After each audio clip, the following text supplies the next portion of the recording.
In today's episode of the Pathway Presents podcast, I'm with Mike Belasco, who is essentially the president and CEO of Inflow, and it's a Denver-based provider of e-commerce inbound marketing and search engine optimization. So helping e-commerce folks out there to just get more traffic and get more results. So Mike, happy to have you on the show. Thank you for having me, Lucas. I really appreciate it. Very cool. Give us that 360 overview. I gave just a little bit of a sneak peek. What is Inflow all about? Yeah, there's a few areas that we focus on that we've been mastering for the last decade and a half. And as you mentioned, it's conversion optimization, paid advertising, which includes both search and social and shopping as well, and search engine optimization, organic search engine optimization for e-commerce brands and retailers. And we've, like I said, been doing this for close to a decade and a half. While we are based in Denver, we are a fully remote team. And generally we work with mid-market retailers and brands. The range is pretty big, anywhere from like 10 to 100 million in annual revenue.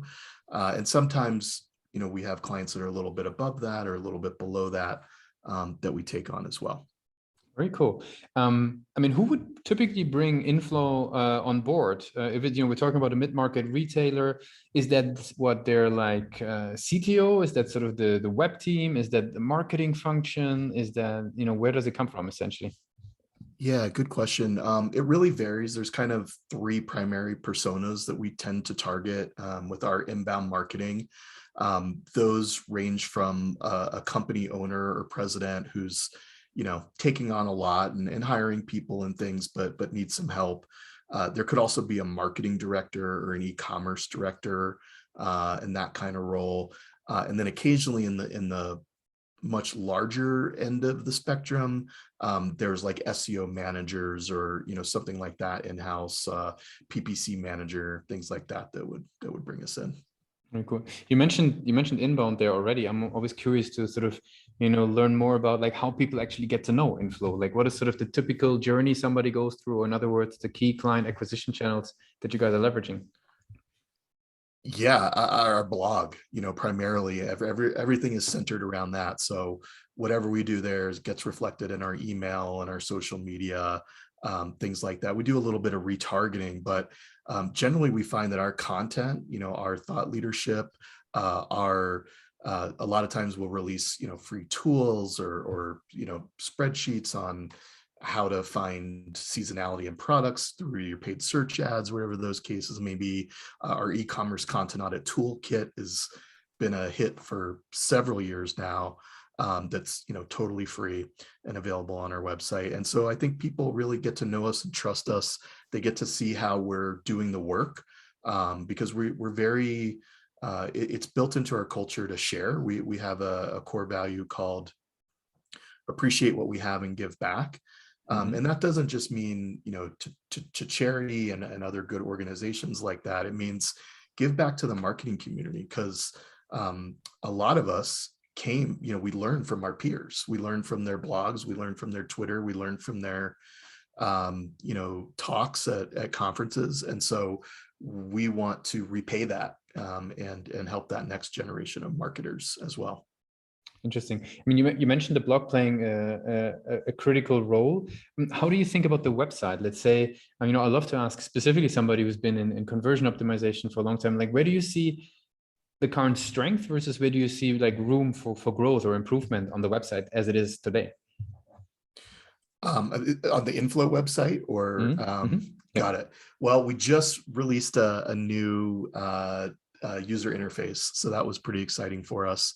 And we continue to experiment with different organizations of the blog and how we can build pillar content to support some of our services pages. So we're putting some SEO attention on those now, since primarily probably more than 90% of our traffic comes to our blog content. And then there's also just making sure that we get people into that funnel and that we can stay in touch with them via email, via social, via retargeting, that kind of piece right now. So Chat has been big, just giving people different options for contacting us, and continuing to experiment, as new technology becomes available. Very cool. Very interesting. Okay. I mean, you just mentioned you guys got a new interface there. I'm curious, right? I mean, obviously, since you guys are experts in this, I would love your take on this. Like, let's say we're talking about the Inflow page in itself, but can have other pages in mind as well. Sure. How do you typically, go about figuring out why people do not convert? Like, what is sort of your methodologies, maybe technologies, UX testing? Like, how do you sort of approach this on a broader sense?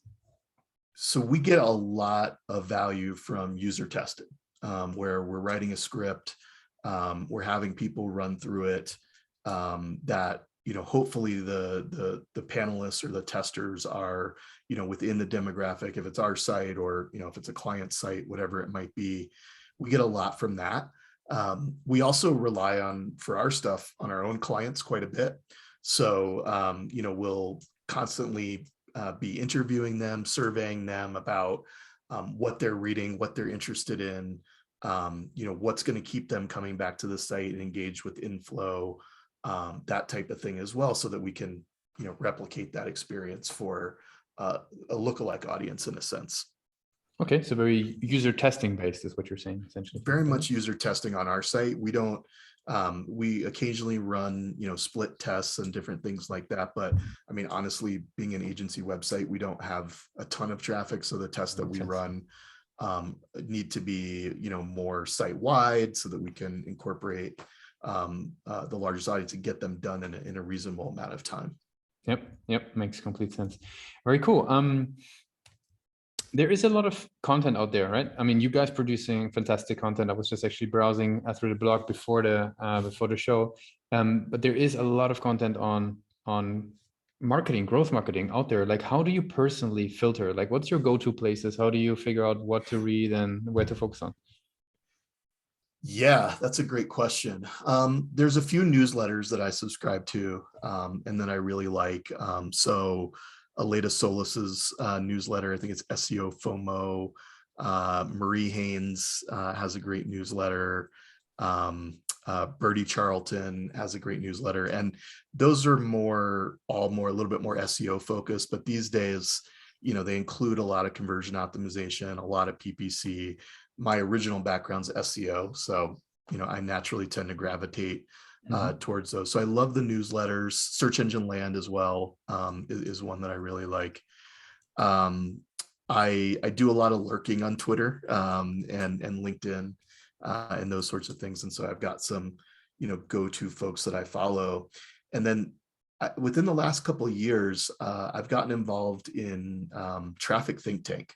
It's a paid private Slack community, but it's been awesome, and they really do a good job.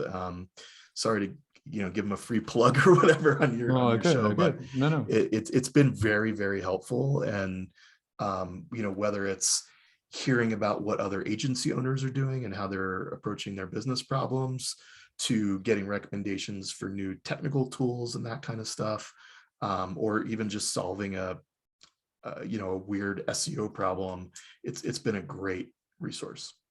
Very cool. And that's trafficthinktank.com, right? If somebody's interested to join. Yeah. It's started by Ian Howells, Nick Eubanks, and Matthew Barbie from HubSpot.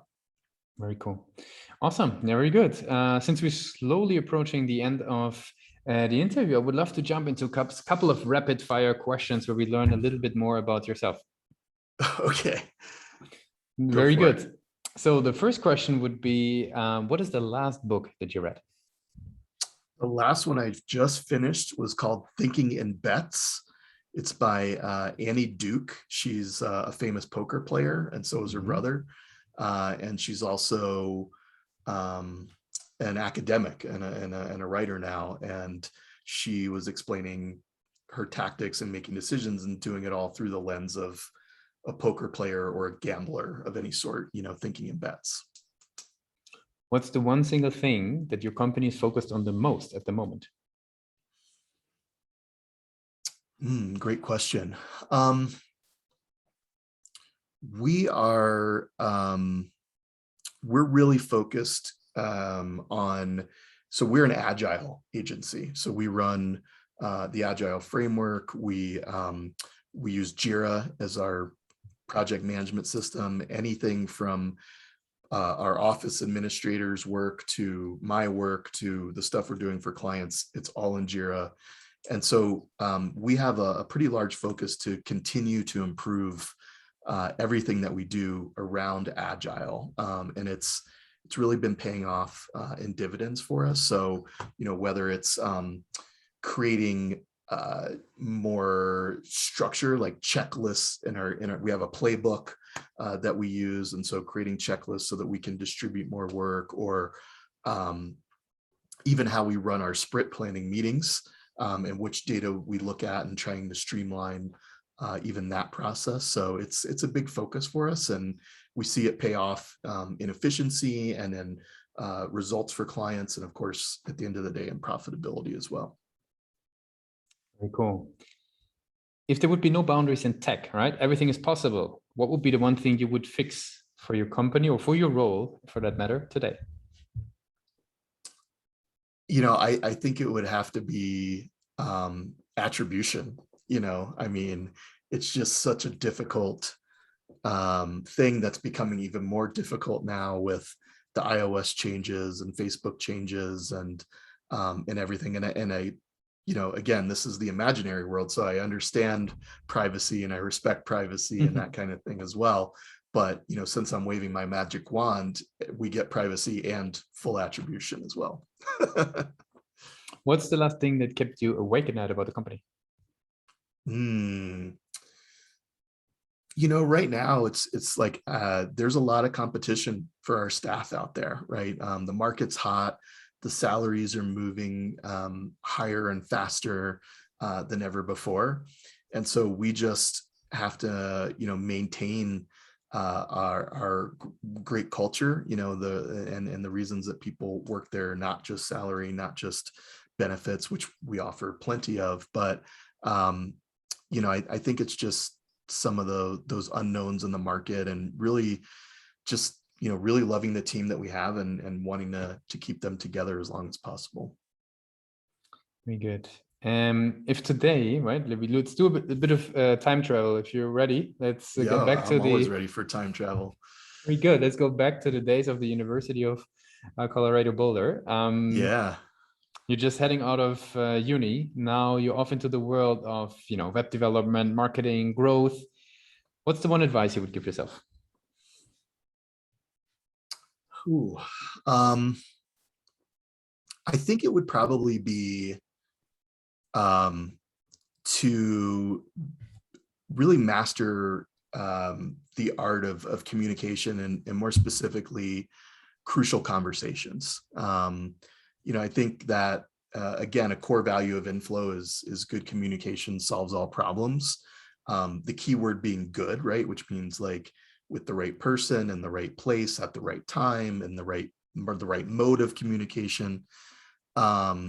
And so I just think that because almost everything we do with humans involves communicating with other humans, understanding how to do that effectively, how to do that, taking some of the emotion out of it, right, and understanding some of those skills would probably I would probably want to put more focus there at the beginning, so I had that with me throughout the rest of my life. Something that you can point out that helped you the most? Was there a book or an author or something in that direction that was helpful? Yeah, there's a few. There is a book called Crucial Conversations, which is amazing, and they have a training course as well that we've put all of our staff through. Yes. I think they changed it now to Crucial Learning, if I'm not mistaken, because they have a few different modules now. But yeah, that was probably the best one in that category. Very cool. Mike, I really want to thank you for being part of Pathmark Presents today. I want to give you the very last word. If somebody would be forgetting all that we discussed about Inflow, what's the one thing that they should remember? Yeah, they should just remember we're a great boutique agency, and if they're looking to increase their sales with e-commerce in a variety of different ways, if they're a retailer or a brand, and they're looking for a reliable agency that's been doing this, like I said, for over a decade and a half, they should go to goinflow.com and get in touch. Thanks a lot for being a guest on Platform Presents. Thank you, Lucas. I really appreciate it.